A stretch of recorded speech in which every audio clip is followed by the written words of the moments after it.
এই সিন্ডিকেট যারা শেয়ার বাজার নিয়ন্ত্রণ করেছে, ভুয়া কোম্পানি খুলে 1 টাকার শেয়ার 3 টাকা দেখাইয়া, এবং সবচেয়ে আমি মনে করি এই যে আপনার শেয়ার বাজারে ঢোকার যে প্রক্রিয়াটা, এইখানে তো ওই যে বলছেন একজনে যে স্টাফ সে হেরিয়ার গাড়ি নিয়ে ঘুরে, কারণ অবশ্যই তো এখানে তো সব পর্যায়ের একটা লোকেরা জড়িত আছে এবং সিন্ডিকেট করে তো সবাই বেনিফিশিয়ারি হয়। যখন 1 টাকার শেয়ার 3 টাকার দেয়, একটা ভুয়া কোম্পানি কয়েক হাজার কোটি টাকা বাজার থেকে তুলে গায়েব হয়ে যায়।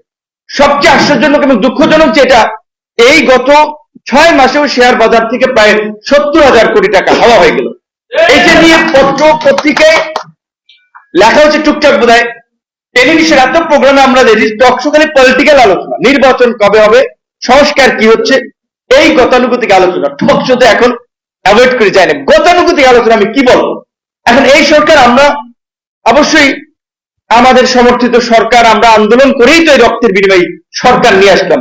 ছাত্র দলের এই মামুন ভাই বিশ্ববিদ্যালয় একসাথে কাজ করার সুযোগ দেখেছি। ভদ্র মানুষ কতবার হামলার শিকার হয়েছে, চা খাইতে যেয়ে বন্ধুদের সাথে আড্ডা দিতে যেয়ে ছাত্র দল পরে এই কারণে বেধড়ক মারধরের শিকার হয়েছে।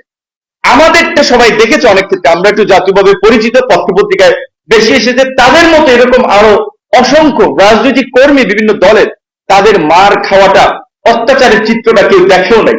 এইবার তো এই ফার্স্ট টাইম গ্রেপ্তার হয়ে রিমান্ডে আমরা দেখেছি কি পৈশাচিক অত্যাচার নির্যাতন করে। আপনারা ভাবেন, আমার একটা পুরানো ভিডিও পাবেন, 2023 সালের 4 আগস্ট আমার বাসায় রাতে ডিবি হানা দিয়েছিল আমাদের যে ছাত্র সংগঠনের নেতা ইয়ামিন, তাকে গ্রেপ্তার করার জন্য।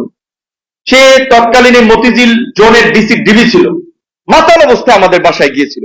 তখন আমরা বলেছিলাম এটা একটা গভর্নমেন্ট অফিসার এবং ডিবির অফিসার, সে অভিযান চালাচ্ছে জানকেন অবস্থায়, যে কেন ইমাজিন সেখানে আরো অফিসাররা ছিল। তাদেরকে বললাম এইটা রাষ্ট্রের চিত্র। সেই হারামজাদাই হচ্ছে আমাকে ডিবির কার্যালয়ে তার টিমে দিয়েছিল, আমাকে এই যে গ্রেপ্তার করছিল, যে তার মানে উসুল করার জন্য। তার চেহারাটা যে আমরা এক্সপোজ করলাম ওর কাছে দিয়েছিল। পরে শুনলাম এখন যেটা অনেকে বলতেছে, তার ওখানে তো চোখ বেঁধে মানে ঝুলাইয়া উপর করে আপনার হাত ঝুলাইয়া, এইটা অনেকে যায় না। সেটা রাজনীতি করে আসলে অনেক ক্ষেত্রে আপনারা দেখেন, অনেক ক্ষেত্রে হ্যাঁ রাজনীতিবিদ এমপি হয়, মন্ত্রী হয়, অনেকে ছবি তুলতে যায়, সম্মান করে, বিভিন্ন ক্ষেত্রে দাওয়াত দেয়। এই জায়গায় আসছে যে অনেকের কত তিক এবং কি সংগ্রামটা। বিএনপির অনেক সিনিয়র নেতৃবৃন্দকে আমি দেখেছি ডিবির কার্যালয়ে বা জামাত শিবিরের ছেলেরা, ছাত্র দল মার খেয়ে রক্তাক্ত গেছে, হাত ফুলে গেছে, পা ফুলে গেছে। কোর্টে যখন তোলা হয়, সাদা একটা পাঞ্জাবি আয়রন করা একটা কাপড় পরে নেতা কর্মীরা হাত জায়গায় দেখায় যে না সাহস আছে। কিন্তু ওইখানে যে কি নির্যাতন নিপীড়নের শিকার, ওই আদালত থেকে যাওয়ার পরেই আবার তার চোখ দিয়ে পানি পড়ে। কিন্তু এই তিক্ততাটা আমি জেলে না গেলে বিকৃত, যার মানে প্রসবের বেদনা মা ছাড়া কেউ বোঝে না।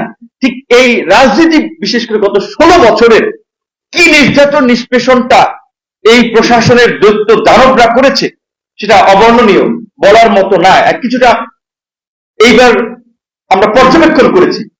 এই রকমের একটা ত্যাগ স্বীকার করে যদি আজকে এই রকমের দুর্নীতি লুটপাট নিয়ে, এই ছবিটা তো আমি দেখেছি ঢাকা ইউনিভার্সিটি আমাদের ছাত্র দলের প্রফেসর মামুন ভাই ছিল।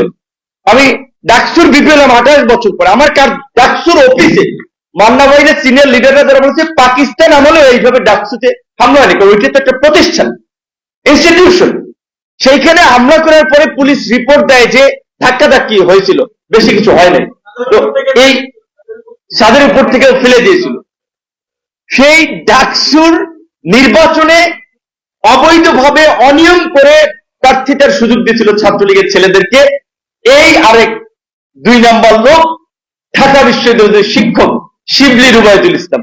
তো ওই দিন আমার মানে বক্তব্য দেওয়ার পরে একটা মনে হয়েছে যে আমি একটা বোধহয় মিস্টেক করছিলাম যে তার গ্রেপ্তারের দাবিটা জানায়নি। তো যাই হোক, লাকিলি কয়েকদিনের মধ্যে দেখলাম যে না, আমরা যথাযথ জায়গায় জানাইছিলাম। যখন শুনছি সে দেশ ত্যাগ করতেছিল, যে তার বিষয়ে অনুসন্ধান করেছে আন্তর্জাতিক একটা সংস্থা, যে তার অ্যাকাউন্টে মিলিয়ন মিলিয়ন লেনদেন, এবং দেখছে না ব্র্যান্ডিং বাংলাদেশ নামে বাইরে প্রোগ্রাম করেছে, লুটপাট করেছে শুধু টাকাটা। ব্র্যান্ডিং বাংলাদেশ, এইখানে সিএনএন কে এনেছিল, শেখ হাসিনা ইন্টারভিউ করে রোড শো করেছিল। তো এই ঘটনাগুলোর এখন পর্যন্ত এই ঘটনা কি একজন শিবলি রুবায়েত কে গ্রেপ্তার করেছে? প্লেয়ার কি শুধু শিবলি রুবায়েত একা ছিল? দুঃখজনক হচ্ছে গতকালকে একটা পত্রিকায় দেখলাম যে মির্জা আজম আওয়ামী লীগের এই অনবদ্য বিগ লিডার ছিলেন। তিনি 5ই অগস্টের পরে ইউনাইটেড গ্রুপের গেস্ট হাউসে বেশ কয়েকদিন ছিলেন, তারপরে তাকে পালিয়ে যেতে সহযোগিতা করেছে। আমরা জানি যে আমাদের এই পরিস্থিতির সময় ছাত্র জনতা যখন রাজপথের দখলে ছিল, আওয়ামী লুটেরা, ডাকাত, মাফিয়ারা যান বাঁচাতে অনেকে সেনা ছাউনিতে আশ্রয় নিয়েছিলেন আপনার 625 জন। এই 625 জন কারা আশ্রয় নিয়েছিল আমরা এখন পর্যন্ত জানি না।